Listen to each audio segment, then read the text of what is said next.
Madame, Monsieur, Yorana et bienvenue dans votre journal sur TNTV. Très heureuse de vous retrouver en ce vendredi 29 mai au sommaire de ce soir. La CPS prise d'assaut. Ils étaient nombreux aujourd'hui à se présenter au guichet de la caisse pour déclarer leurs revenus avant la date limite du 31 mai. Une démarche administrative qui intervient une semaine après l'abrogation de la réforme du RNS à Taraheuil. Il faudra attendre encore un peu avant les tours de manège, les barbes à papa et les auto-tamponneuses. L'ouverture de la fête foraine attendue ce vendredi soir sur plusieurs sites de Tahiti a finalement été reportée. Les explications dans ce journal. Face à un fléau qui touche de nombreuses familles polynésiennes, des étudiants de 3e année de l'ICEP ont choisi d'agir. Le 6 juin, ils ouvriront au public Iceberg, un parcours immersif consacré à la prévention et à la sensibilisation autour de l'ice. Pour nous en parler, Aurélie Ferreira, professeure référente du projet, et Kahula Grand, étudiante en 3e année de l'ICEP. Le duel Tahiti-Hawaï a une nouvelle fois animé la vague de Taharu. 6 surfeurs tahitiens étaient encore en lice aujourd'hui pour tenter de décrocher la Toa Pro. Face à eux, une armada hawaïenne particulièrement redoutable, le verdict de cette journée de compétition en fin d'édition.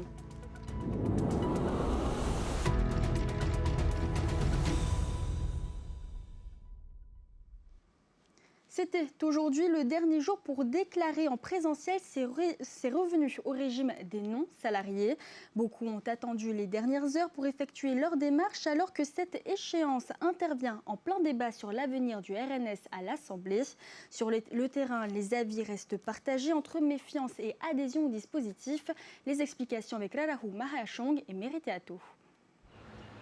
File d'attente monstre à l'entrée de la CPS, formulaire à compléter, documents à vérifier et renseignements supplémentaires à assimiler. Tout au long de la journée, les ressortissants du régime des non-salariés se sont succédés au guichet pour finaliser leur déclaration avant la date limite. Parmi eux, ce chef d'entreprise à la tête de 8 salariés, comme beaucoup d'indépendants, suit attentivement l'évolution du régime et redoute ses conséquences sur son activité. Je paie mes employés pour leur CPS, je paie moi-même ma CPS, je paie tout pour la CPS. Il n'y a même pas encore les impôts, il n'y a rien encore d'autre. C'est très difficile pour nous de subvenir aux besoins. Aujourd'hui, en tant que jeune patron, on a la corde au cou. On ne peut pas se sortir. Moi, j'ai la corde au cou. J'ai même envie de retourner salarié, pour dire. Malgré les possibilités de déclaration en ligne, certains sont venus de loin pour s'assurer d'être en règle. En fait, oui, ça m'a un peu dérangée parce qu'il fallait que je fasse tout un calcul. En fait, ce n'est pas le mien, c'est celui de mon mari.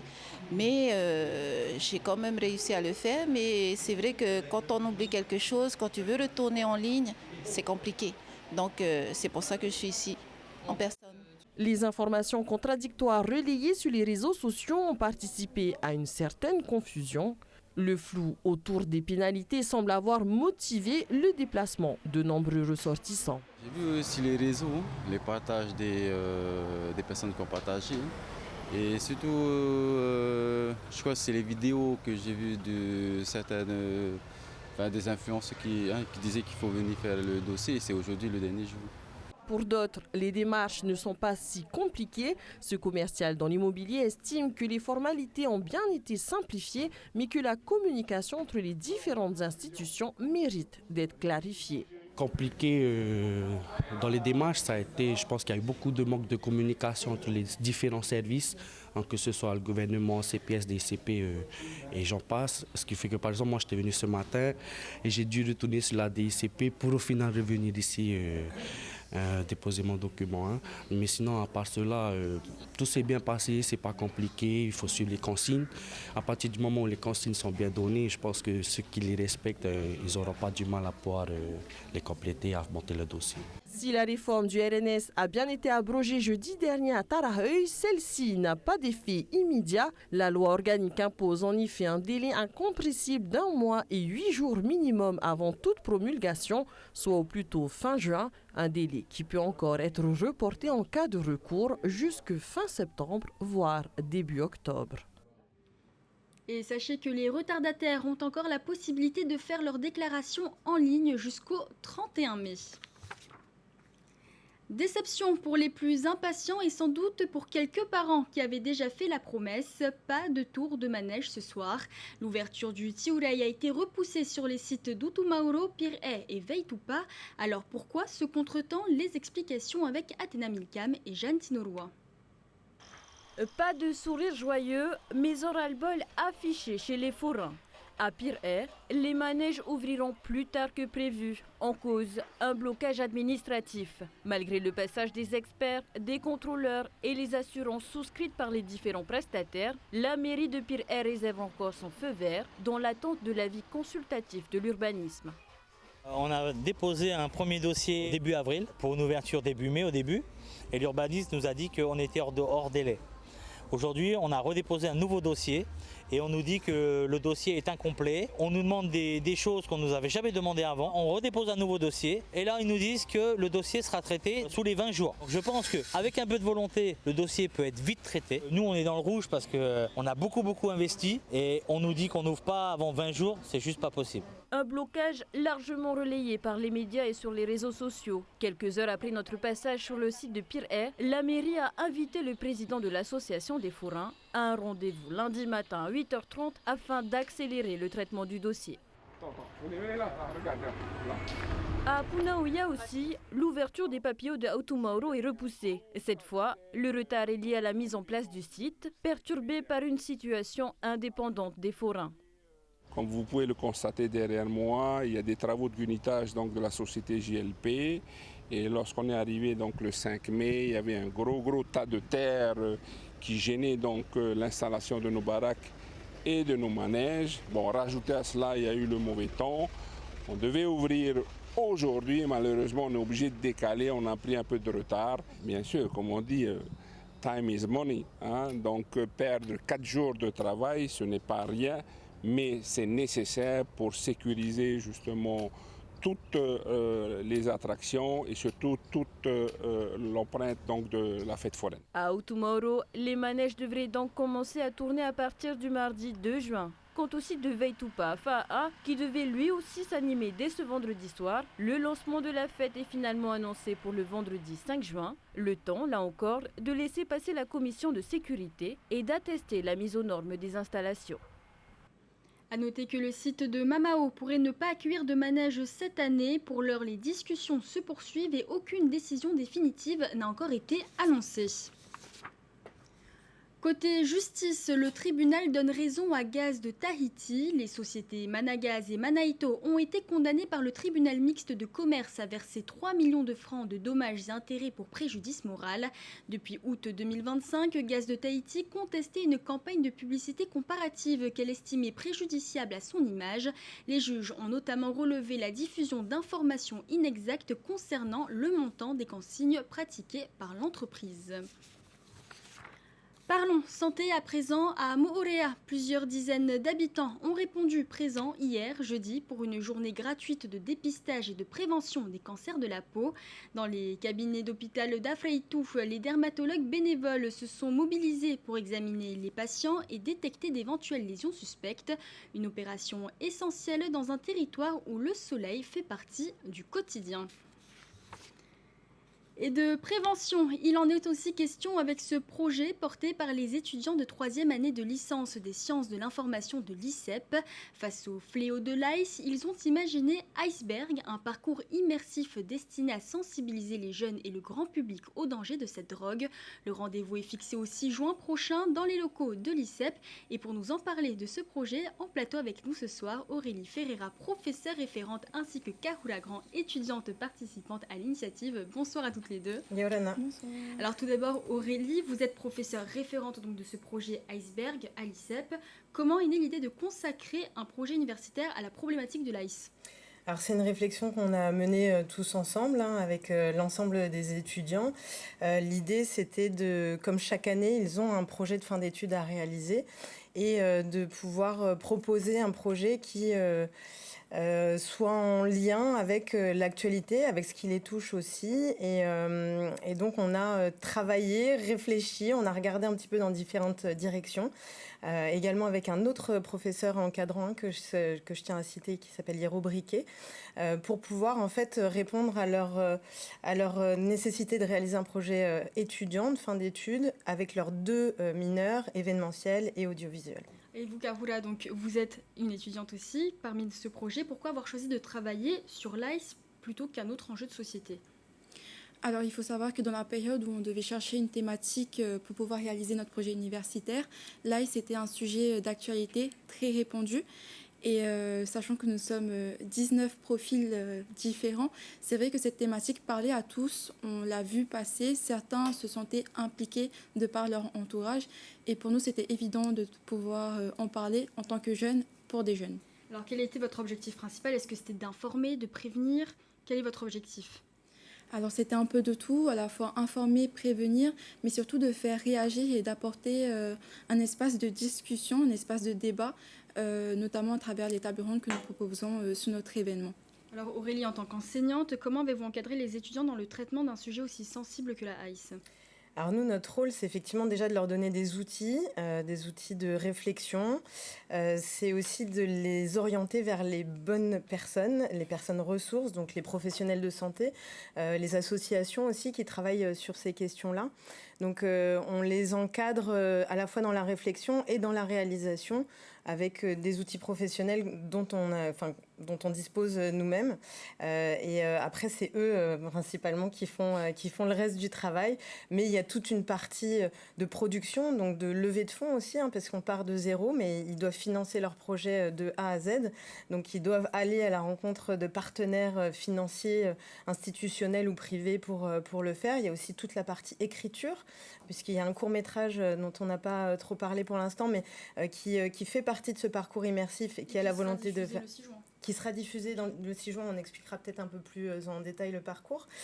Donc il y a une partie tournage, il y a beaucoup de choses à gérer pendant toute une année, parce qu'il faut prendre conscience qu'on a commencé en septembre et qu'on arrive à la fin de ce projet-là. Donc justement, le 6 juin, vous parlez d'un parcours immersif. Qu'est-ce que c'est, Kahura ?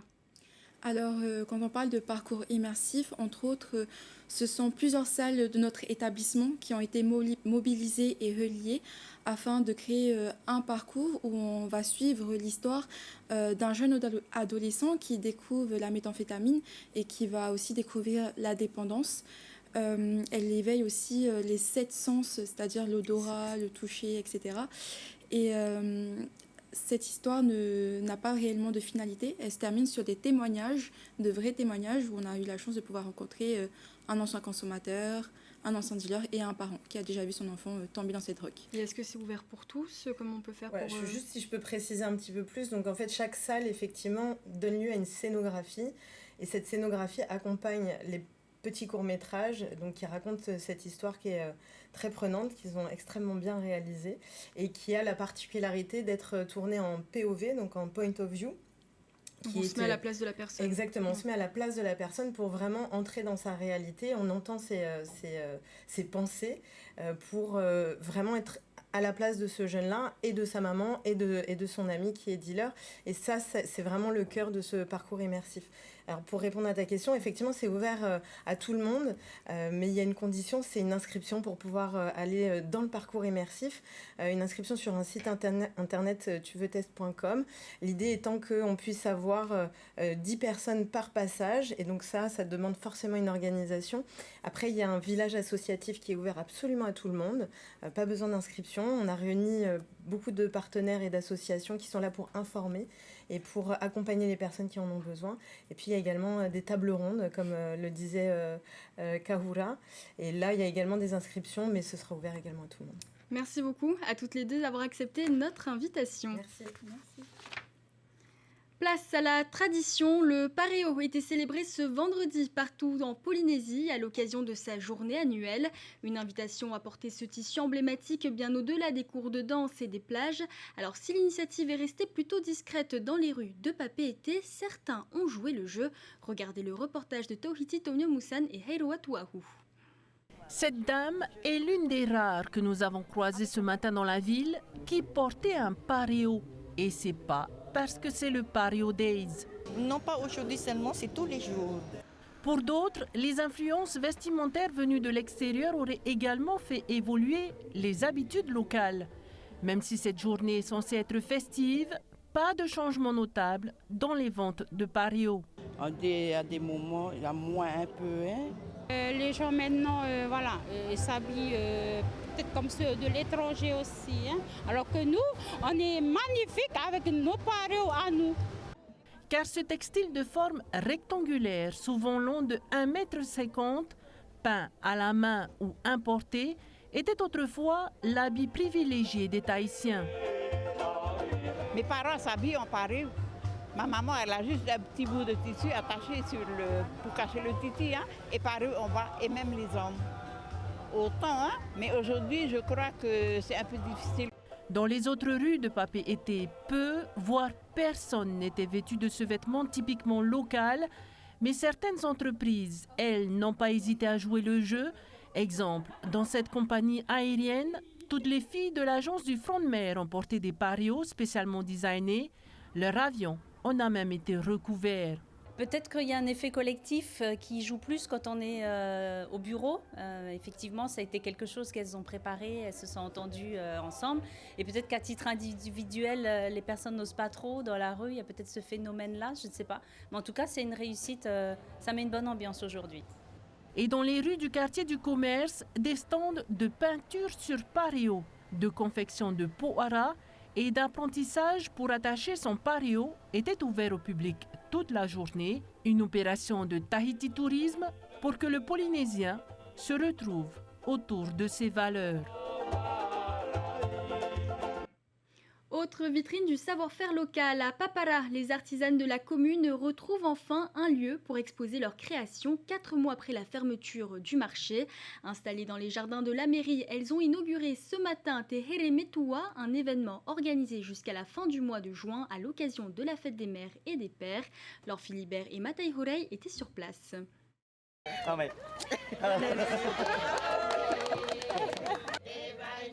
Elles ont pris place sur le terrain qui jouxte l'ancien marché.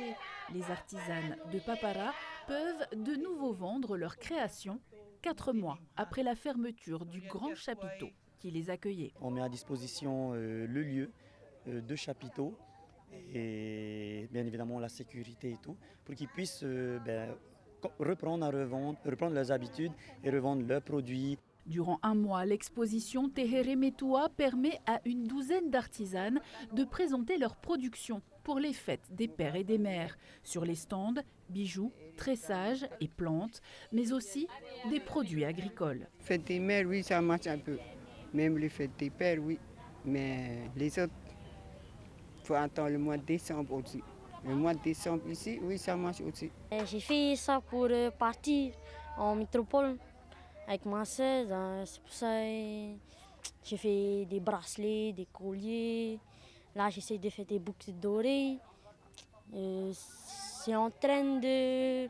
Je progresse. Ça me fait du bien parce que ça se voit, je gagne des sous. Si ce mini-marché est prévu pour 1 mois, la nouvelle équipe municipale compte faire évoluer le calendrier événementiel. Quant à l'ancien marché, toujours pas aux normes, il reste pour l'instant fermé. Seuls des sites d'exposition provisoires sont envisagés. On préfère opter pour des événements sur une durée plus courte. Comme ça, ils ont le temps de faire leurs objets à la maison et se préparer le mois d'après pour l'événement qui suit et ainsi de suite. Il va falloir démonter le chapiteau. On se donne quelques mois. Dès que l'espace là-bas sera libre, l'équivalent, ce qu'on appelle du night market, si tout se passe bien, on mettra sur une fréquence de 2 jeudis par mois. Tehere Metua, c'est jusqu'au 21 juin de 7h à 17h dans les jardins de la mairie de Papara. On reste à Papara mais sur l'eau. Cette fois, la vague de Taharu accueillait aujourd'hui la dernière journée de la Toa Pro, étape du circuit des Qualifying Series. 6 surfeurs tahitiens étaient encore en lice face à une solide délégation hawaïenne. À l'arrivée, comme à Tapuna la semaine dernière, ce sont 2 Hawaïens qui se sont imposés. Le résumé avec Désiré Teivao. Il était incroyable ton 781. Kiara Gould, tout proche d'une deuxième victoire sur le circuit QS. La surfeuse de 15 ans signe le meilleur résultat pour le clan tahitien à Papara. Elle se hisse jusqu'en finale. La Polynésienne lance cette dernière série avec une solide note de 7,83. Elle enchaîne avec un 5,83 pour un total de 13,66. Face à la locale, la Hawaïenne Vehiti Mahana Inso répond avec un 7. Elle attend ensuite les dernières minutes de la finale pour passer devant la tahitienne. Elle score une nouvelle vague à 7 points pour un total de 14 points, suffisant pour s'imposer. Je crois que j'ai juste fait une erreur de priorité, mais bon, c'est pas grave, je prends une deuxième place quand même. J'avais la priorité et elle avait la deuxième.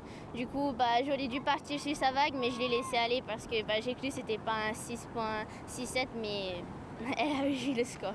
Là, je vais aller sur les Challengers, du coup, c'est un niveau au-dessus. Et j'espère que je vais me requalifier pour l'année prochaine, ou sinon me qualifier pour le CT cette année. Chez les hommes, Teiva Tetahio et Mihimana Braille sont les deux seuls rescapés du Fénois. Si Teiva Tetahio est sorti en quart de finale, Mihimana Braille voit son parcours stoppé en demi. Le Tahitien est pourtant bien installé en tête de sa série avec un total de 14,56. Mais sur une erreur tactique, il laisse le Hollandais Oliver Zitz s'engager sur une vague où il score un 9,27. Avec un total de 15,44, Zitz élimine Mihimana Braille aux portes de la finale. C'est sûr, on vient là pour gagner, on n'est pas là pour terminer troisième. On fait la même performance à Tabuna, du coup tu as envie de finaliser. Mais bon, c'est comme ça, c'est pas l'objectif final. L'objectif final, c'est les Challenger Series et la qualification pour le CT pour moi. Mais bon, ça fait toujours plaisir quand même de finaliser ici à la maison. Comme à Apuna la semaine dernière, c'est le Hawaïen Jackson Bunch qui s'impose dans cette Toa Pro de Papara. La prochaine étape du circuit QS de la région Tahiti Nui Hawaii est prévue du 13 au 6 juin au Ala Moana Bowls. C'est la fin de ce journal. Merci de votre fidélité. Dans un instant, retrouvez Taatatumu suivi de votre émission Débrief. Et un peu plus tard dans la soirée, ne manquez pas Mask Singer spécialité. Je vous souhaite une excellente soirée sur TNTV et vous donne rendez-vous demain soir à la même heure.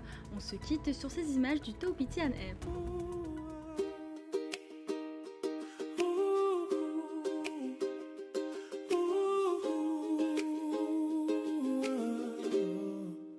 Te tuneo, iraru itera. Haita te matau, irotu i toku manawa. Te haere nei au, i tōu aratai. Te ora nei au, i te ia nei taime. Ua paa tōku a au, haita wau e hoi. Te whaai te nei te au